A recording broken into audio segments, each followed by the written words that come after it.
kebakaran ini penyebab Arif Lantai 1 ini adalah salah satu tempat gudangnya.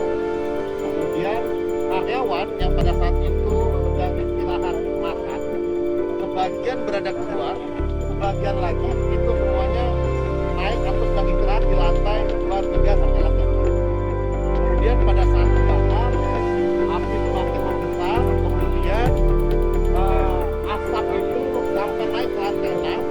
Akhirnya dari tadi hingga pukul 15 sekitar 20 tadi sudah 17 korbannya.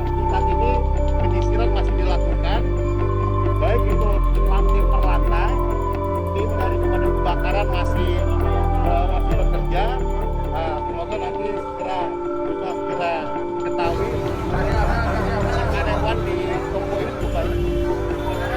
Tapi itu yang bisa kami sampaikan. Nanti bila ada update lagi, nanti semua kegiatan dilaporkan oleh pemadam kebakaran, tapi masih bekerja keras kita lihat di sini.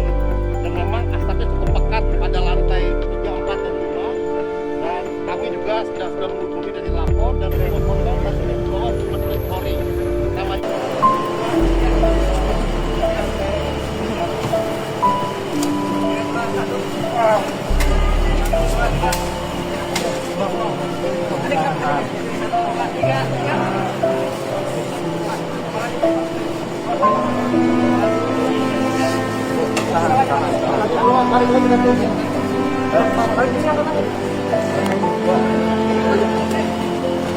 Terima kasih.